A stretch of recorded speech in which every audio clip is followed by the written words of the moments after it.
자신의 행동 돌아보기, 아이들과의 만남. 어린아이들에게도 리프레이밍을 가르칠 수 있을까? 이 질문 때문에 나는 뉴욕 웨스트체스터에 있는 프로젝트 기반의 혁신적인 학교 허드슨 랩스쿨까지 가게 됐다. 설립자 케이트 한과 스테이시 셀처가 내가 하는 일을 알게 됐고 그 학교 학생들을 대상으로 리프레이밍 워크숍을 열어보라고 내 도전의식을 북돋았다. 그래서 나는 어느 따뜻한 8월 아침에 그곳에서 잠시도 가만히 있지 못하는 5세에서 9세의 아이들에게 리프레이밍을 가르치게 됐다. 아이들의 문제. 그 나이대 아이들에게는 어떤 종류의 문제가 있는지 궁금한 사람도 있을 것이다. 자, 다음은 워크숍에서 아이들이 작성한 문제를 그대로 가져와 거꾸로 쓴 글자, 과일 주스를 엎지른 것, 모든 이응을 구불구불한 작은 하트로 대신한 것에 대해서만 살짝 수정한 것이다. 내가 갖고 싶었던 바위에 다른 주인이 있었다. 에레브, 비디오 게임에 나오는 괴물을 이길 수 없다. 여동생이 나보다 작아서 때릴 수 없다. 그렇다. 이러한 심오한 실존적 문제들이 작은 인간의 세계를 구성하고 있었다. 다른 사람의 바위를 원하는 문제는 펠로폰네소스 전쟁 이래 거의 모든 인간 갈등의 밑바닥에 잠재해 있다고 말할 수 있다. 그리고 내가 스테이시와 케이트, 그리고 그 동료들과 함께 수업을 시작했을 때 아이들, 특히 더 어린 아이들의 경우 대다수가 리프레이밍이라는 개념을 이해하는 데 어려움을 겪고 있다는 것을 분명히 알 수 있었다. 마이크라는 아이를 예로 들면 그 아이의 형은 싸울 때 가끔 그를 때린다고 했다. 마이크의 문제 서술문은 간단 명료했다. 나는 결코 복수할 수 없다. 마이크가 선택한 해결책도 서술문처럼 간단했다. 먼저 머리를 때려라. 워크숍을 통해 마이크는 대안적인 접근 방식을 생각해내는 것이 도움이 될 수도 있다는 것을 깨달았다. 아이는 곰곰이 생각한 끝에 다음과 같은 해결책을 내놓았다. 때리지 마라. 마이크의 기특한 노력에도 불구하고 그의 마음이 첫 번째 해결책 쪽으로 기울고 있다는 본능적인 기류가 느껴졌다. 나는 마이크와 형의 갈등이 계속 추론보다는 현실 정치를 통해 해결됐을 것 같다는 생각이 든다. 그럼에도 불구하고 예외는 있었다. 잠시 마이크와 같은 반 친구인 이사벨라라는 7살 소녀의 입장이 되어 소녀가 자신의 문제를 어떻게 리프레이밍 할 수 있는지 생각해보자. 5살짜리 여동생 소피아가 자꾸 위층에서 텔레비전을 같이 보자고 조른다. 정말 짜증난다. 이사벨라는 처음에 여동생의 성격이 문제라고 성급하게 결론을 내렸다. 소피아는 짜증나는 사람이고 그렇기 때문에 불쌍한 언니를 괴롭히는 걸 즐기는 것이다. 이렇게 생각함으로써 이사벨라는 이른바 기본적 귀인 오류를 분명하게 보여줬다. 이는 심리학에서 잘 알려진 현상으로 본성이 나쁜 사람이라서 나쁜 짓을 한다고 무의식적으로 결론을 짓는 것을 말한다. 우리 남편은 이기적이야. 우리 고객들은 멍청해. 저쪽 편에 투표하는 사람들은 세상이 망하길 바라는 거야. 그 관점은 떠올리기 쉽고 사실상 우리는 그런 생각을 무의식적으로 한다. 제멋대로 행동하는 것에 면죄부를 준다. 이사벨라는 아마 계속 그 관점에서 생각했을 것이다. 그러나 소녀는 문제를 의심하기 시작했고 한 선생님에게 약간의 도움을 받아 2가지 대안적인 프레이밍을 생각해냈다. 프레이밍 1. 어떻게 하면 소피아 때문에 덜 짜증날 수 있을까? 리프레이밍 2. 어떻게 하면 소피아가 덜 외로울 수 있을까? 첫 번째 리프레이밍에서 이사벨라는 자신에게로 관심을 돌려 어떻게 자신의 감정을 조절할 수 있을지 탐구했다. 두 번째 리프레이밍에서는 소피아는 그냥 짜증나는 사람이다라는 관점을 넘어서서 어느 쪽에도 속하지 않는 놀라운 일을 했다. 더 친절하고 인간적인 관점에서 여동생을 보기 시작한 것이다. 다음 장에서 다른 사람의 관점에서 사건을 보고 그들을 진정으로 이해하려고 의도적으로 노력하는 일이 어떻게 문제 해결과 연결될 수 있는지 더 자세히 살펴볼 것이다. 그 전에 통찰을 이끌어내는 생각 중 가장 강화되고 있는 생각에 대해 알아보려 한다. 우리 자신이 문제 발생에 어떤 원인을 제공하고 있는지에 관한 이야기다. 거울을 들여다보라. 이 문제가 발생하는데 나는 어떤 영향을 미쳤는가? 지금까지 다룬 전략들은 모두 프레임 밖에 숨겨져 있는 무언가. 밝은 점, 더 상위 단계의 목표, 놓치고 있는 이해관계자를 보는 것이었다. 이 장에서는 반대로 프레임 안, 주로 잘 보이는 곳에 숨어있는 요인, 바로 당신에 대해 이야기할 것이다. 우리는 문제를 생각할 때 너무 자주 그 상황에서 개인으로서든 집단으로서든 우리 자신의 역할을 간과하고 만다. 아마도 이 사실이 그리 놀랍지는 않을 것이다. 우리 자신이 영향을 미치는 것은 편리하게 생략하고 이야기하도록 배웠다. 갑자기 창문과 꽃병이 깨지고 만다. 동생이 저 혼자 울기 시작한다. 우유가 가득 담긴 유리잔들이 식탁에서 바닥으로 몸을 휙 내던져 이를 버린다. 연구 결과에 따르면 이 현상은 성인이 돼서도 변하지 않고 계속된다. 그러한 예는 많다. 이제 나는 1. 입증되지 않은 이야기일 확률이 높지만 2. 어쨌든 공유하지 않기에는 너무 괜찮은 이야기를 하나 소개하려 한다. 1977년 한 신문기사에서 운전자들이 자동차 사고를 당한 뒤에 보험 청구서에 쓴 내용을 주의 깊게 살펴봤다고 한다. 보행자가 내 차에 부딪히더니 차 밑으로 들어갔다. 내 차가 다른 차를 향해 뒤로 미끄러졌을 당시에 합법적으로 주차된 상태였다. 교차로에 다다랐을 때 울타리가 불쑥 솟아올라 내 시야를 가렸다. 실제 이야기든 아니든 위에 인용된 문장들은 다음과 같은 진실을 정확히 포착하고 있다. 우리는 언제나 자기 자신을 분명하게 보는데 너무 서툴다. 그리고 문제에 직면했을 때 자신이 한 행동을 조금도 고려하지 못한다. 거울을 들여다보기 위한 3가지 전술. 좋은 소식이 있다. 우리가 자신을 더 정확하게 인식하기 위해 할 수 있는 것들이 있다. 다음은 문제가 발생하는 데에서 당신이 한 역할을 더 잘 알아내기 위한 3가지 전술이다. 1. 자신이 어떻게 원인을 제공했는지 탐구하라. 2. 문제를 당신이 다룰 수 있는 수준으로 축소하라. 3. 외부에서 당신을 어떻게 보는지 알아보라. 하지만 경고하자면 이 전략은 다른 전략들보다 더 고통스러울 수 있다. 프레임 밖을 보거나 목표를 재검토하는 것은 아주 힘든 일이 아니며 밝은 점을 찾는 것은 긍정적이고 즐거울 수 있다. 그러나 거울을 오래 그리고 열심히 들여다보며 우리가 문제 발생에 어떤 역할을 했는지 정직하게 마주하는 것은 불편할 수 있다. 치과 가는 일을 피하듯 어떤 사람은 이 일을 피하려고 온갖 노력을 다할 것이다. 내가 건네줄 조언은 이것뿐이다. 불편을 감수하라. 고통스러운 진실을 인정하는 능력이 때로는 가장 자유롭고 편안한 해결책으로 향하는 길이 될 수 있다. 사실 내가 만난 가장 뛰어난 문제 해결사는 자기 반성의 고통을 포용하거나 받아들이기만 하지 않았다. 적극적으로 그것을 찾았다. 이 과정을 통해 앞으로 나아갈 수 있다는 것을 알기 때문이다. 1. 자신이 어떻게 원인을 제공했는지 탐구하라. 데이트 앱이나 데이트 웹사이트를 이용해 본 적이 있는가? 있다면 사람들이 작성한 프로필이 시간이 지나면서 앱에 대한 그들의 경험이 반영되어 달라진다는 사실을 알아차렸을 것이다. 사람들이 처음에 프로필을 작성할 때는 평범하고 행복하면서도 무의미한 말을 쓴다. 저는 강아지, 오토바이, 그리고 바닷가에서 산책하는 것을 좋아해요.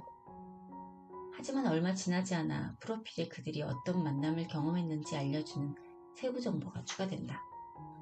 메시지 보낼 때 잘 지내? 라고만 써서 보내지 마세요. 실물 사진과 다른 사진을 올리지 마세요. 실물이 사진과 다르면 술값은 본인이 내세요. 그리고 드라마 사절인 사람들이 있다. 데이트의 프로필에 드라마 쪽은 제 취향이 아닙니다 라고 적거나 드라마 사절이라고 적는 사람들이다. 누군가의 프로필에서 이 문구, 특히 굵은 글씨로 쓰여있는 문구를 본다면 그들이 지난 관계에서 많은 드라마를 경험했다고 추측할 수 있다. 왜 이런 일이 일어날까? 그들이 정말 결백하다면 그동안 운이 나빴거나 극적인 관계를 맺는 경향이 있는 사람들이 많이 사는 지역에 우연히 살게 됐다고 원인을 추측해 볼 수 있다. 하지만 그와 동시에 그들이 상대를 더 애타게 해서 괴롭히고 있을 가능성을 의심하지 않을 수 없다. 즉, 그들은 드라마를 유발하는 사람이거나 적어도 같이 만드는 사람이다. 최소한 그들은 드라마를 만들지는 않더라도 드라마를 만드는 파트너를 선택하는 경향이 있을 것이다. 그러므로 어쩌면 데이트 상대를 고르는데 사용하는 필터링 방법을 재검토할 필요가 있다.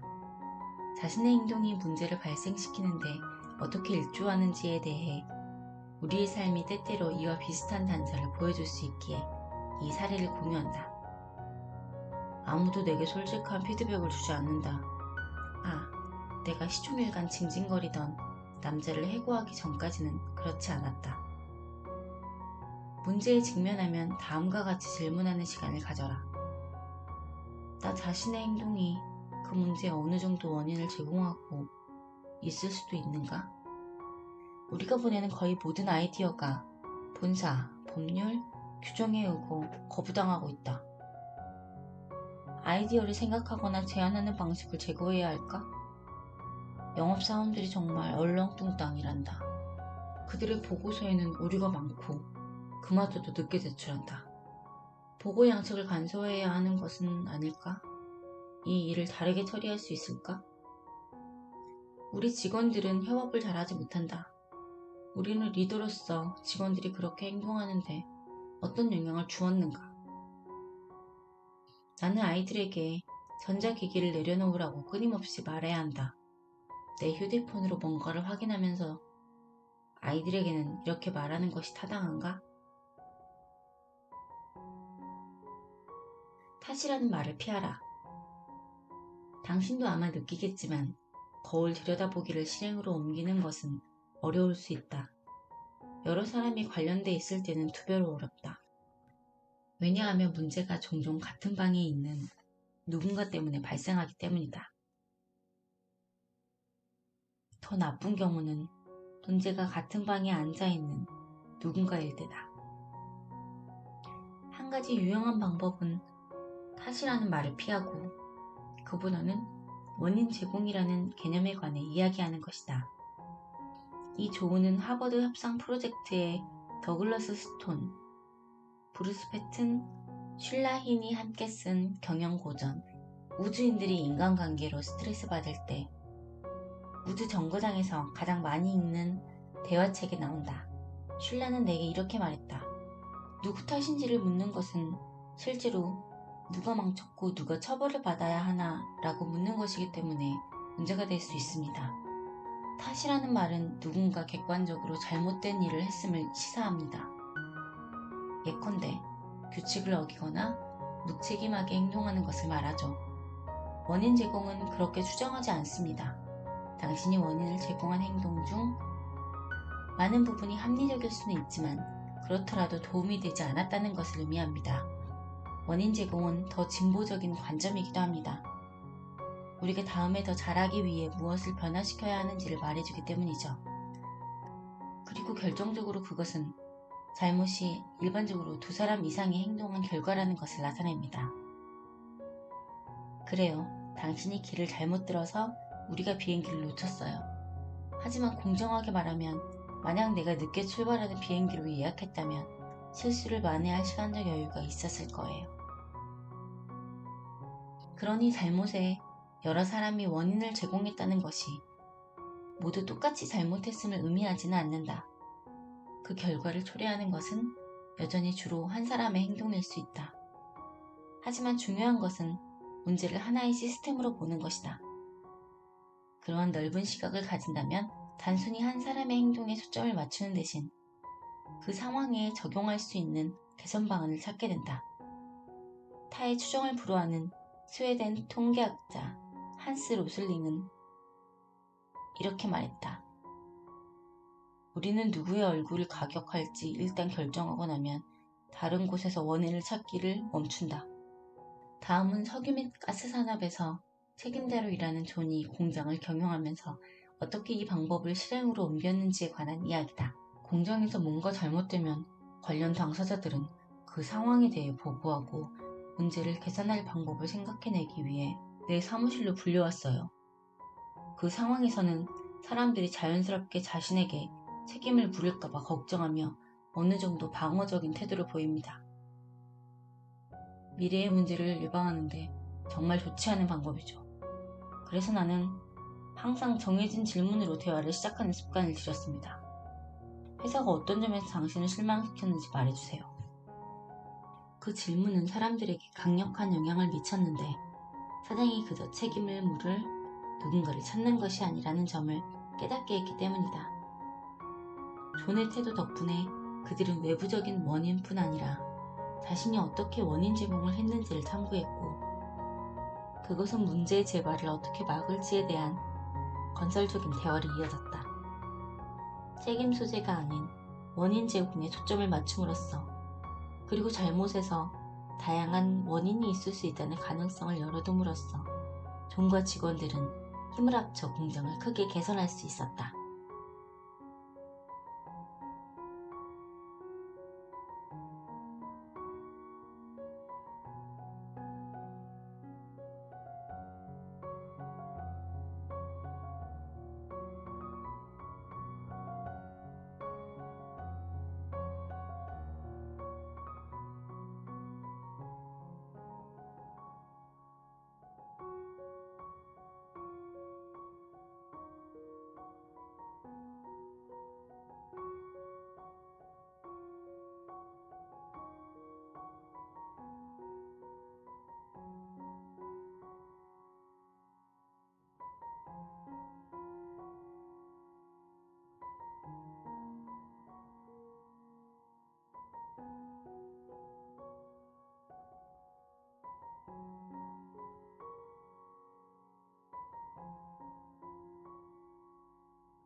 실물 사진과 다른 사진을 올리지 마세요.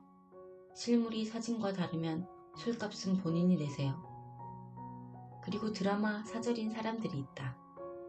데이트의 프로필에 드라마 쪽은 제 취향이 아닙니다 라고 적거나 드라마 사절 이라고 적는 사람들이다.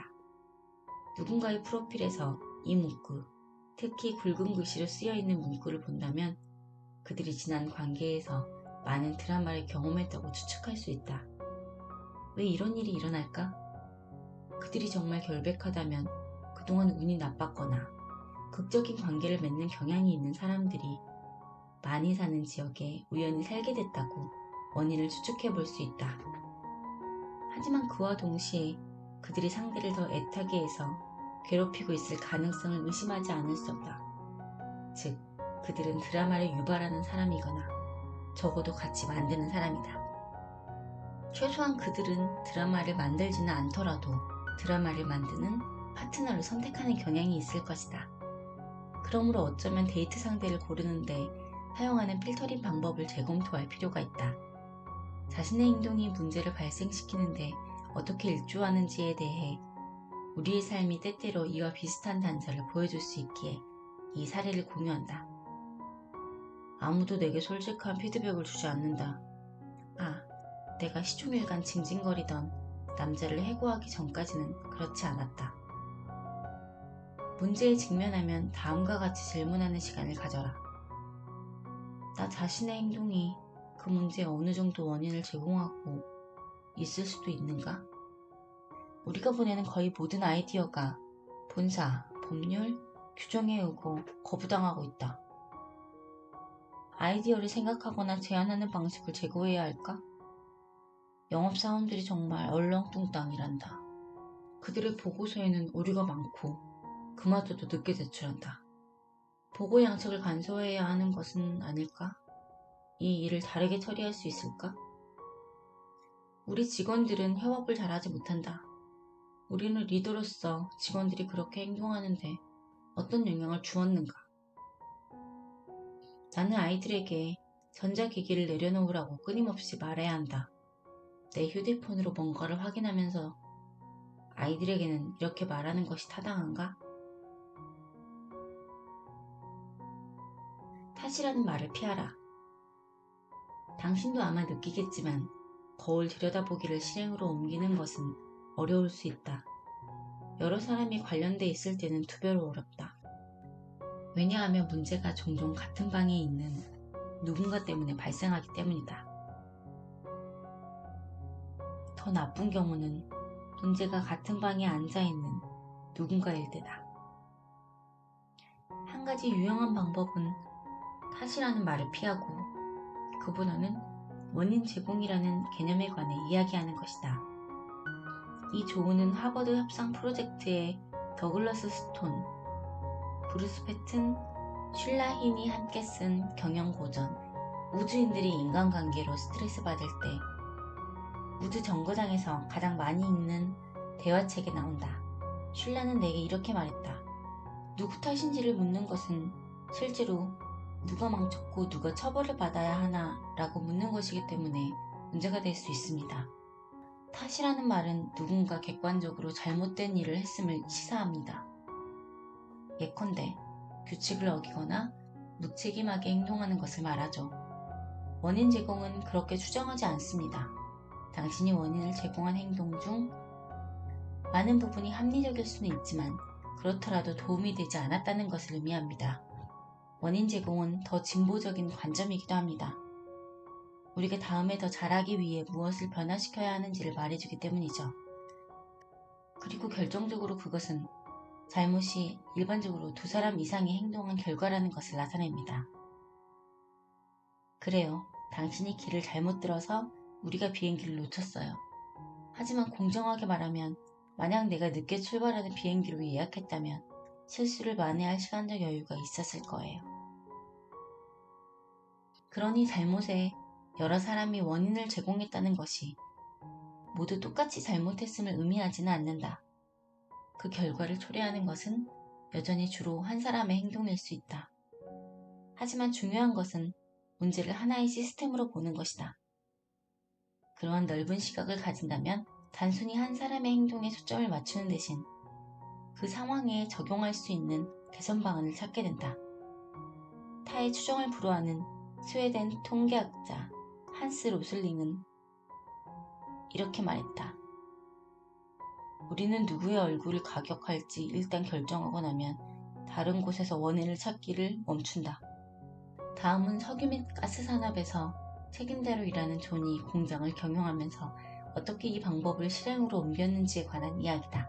공장에서 뭔가 잘못되면 관련 당사자들은 그 상황에 대해 보고하고 문제를 개선할 방법을 생각해내기 위해 내 사무실로 불려왔어요. 그 상황에서는 사람들이 자연스럽게 자신에게 책임을 물을까봐 걱정하며 어느 정도 방어적인 태도를 보입니다. 미래의 문제를 예방하는데 정말 좋지 않은 방법이죠. 그래서 나는 항상 정해진 질문으로 대화를 시작하는 습관을 들였습니다. 회사가 어떤 점에서 당신을 실망시켰는지 말해주세요. 그 질문은 사람들에게 강력한 영향을 미쳤는데 사장이 그저 책임을 물을 누군가를 찾는 것이 아니라는 점을 깨닫게 했기 때문이다. 존의 태도 덕분에 그들은 외부적인 원인뿐 아니라 자신이 어떻게 원인 제공을 했는지를 탐구했고 그것은 문제의 재발을 어떻게 막을지에 대한 건설적인 대화를 이어졌다. 책임 소재가 아닌 원인 제공에 초점을 맞춤으로써 그리고 잘못에서 다양한 원인이 있을 수 있다는 가능성을 열어둠으로써 존과 직원들은 힘을 합쳐 공장을 크게 개선할 수 있었다. 2. 문제를 당신이 다룰 수 있는 수준으로 축소하라. 당신이 정말 아무것도 할 수 없는 수준에서 문제를 리프레이밍하고 싶다는 생각은 매우 강력한 유혹이다. CEO는 그것을 진짜 우선순위로 두겠다고 결정할 때까지 우리는 혁신할 수 없다. 더 빠른 업무 속도? 그것을 이루려면 우선 우리 회사의 IT 시스템을 대대적으로 정비해야 할 것이다. 시스템 수준에서 해결해야 할 문제 프레이밍을 고집하는 것은 불가능한 것을 하려는 노력이나 완전한 체념을 통한 무기력으로 이어질 수 있다. 작가이자 칼럼니스트인 데이비드 브룩스는 이렇게 말했다. 문제를 엄청나게 처리하기 힘든 것처럼 보이게 하는 것은 당신과 문제 사이에 벽을 세우는 일이다. 이 행동은 문제를 해결하는 대신 당신과 문제를 분리시킬 것이다. 이러한 현상에 맞서려면 문제가 아무리 커 보이더라도 당신 수준에서 할 수 있는 일들이 있을 때가 많다는 사실을 기억하라. 결정적인 전술은 이렇게 질문하며 문제를 축소하는 것이다. 문제의 일부분에 내가 뭔가 할 수 있는 일이 있지 않을까? 상황을 좀 더 좁게 봄으로써 문제를 해결할 수 있지 않을까? 사악한 문제, 부패. 부패를 생각해보라. 부패로 몸살을 앓는 나라에서 살아본 적이 있다면 알겠지만 이 사회적 병리는 문화적 규범. 다른 사람들도 다 그렇게 하니까 나도 그렇게 해야겠다를 포함해 사회의 거의 모든 측면에 작용하고 이와 싸우는 것은 매우 어려운 일이다. 부패는 사악한 문제로 불려왔다. 그것은 정말 멋진 문제를 나타내는 서퍼들만의 서핑 용어 같은 것이 아니고 거의 해결할 수 없을 정도로 너무 복잡한 문제를 나타내는 용어다. 하지만 부패한 시스템 안에 있는 사람들은 때때로 그들 수준에서 반격할 방법을 찾는다. 한 가지 고무적인 사례가 우크라이나의 보건의료 시스템에서 나왔다. 언론인 올리버 볼로가 설명했듯이 예전에 우크라이나 병원의 공급망은 부패의 온상이었다. 병원이 약이나 의료 장비를 사야 할 때마다 여러 명의 부패한 중간상이 현금을 빼돌렸기 때문에 가격이 엄청나게 부풀려졌고 장비는 누락됐다. 그런 일은 어떤 비즈니스에도 악영향을 미치겠지만 병원에서 일어날 때는 환자들이 불필요하게 고통받고 때로는 죽기도 한다. 마침내 우크라이나 보건부의 일부 공무원들이 정책 변경을 강행했고 상황은 갑자기 훨씬 좋아졌다. 어떻게 그럴 수 있었을까? 그들은 약 구입을 국제연합의 외국 기관으로 아웃소싱했고 그렇게 함으로써 부패한 중간상들을 일거에 모조리 배제할 수 있었다. 본로에 의하면 그 계획은 수백 명의 생명을 구했고 2억 2,200만 달러, 한화 약 2,600억 원을 절약하는 성과를 거두었다. 우크라이나는 여전히 심각한 부패 문제로 고통받고 있다. 그러나 한 가지 작은 방법으로 문제의 일부분이 해결됐다. 관료, 회계사, 의료 전문가들이 현재 상태를 받아들이는 대신 그들 수준에서 무엇을 할 수 있는지 알아보기로 결정한 결과였다. 같은 방법으로 당신이 직접 뭔가를 할 수 있도록 문제를 리프레이밍 해볼 수 있지 않을까?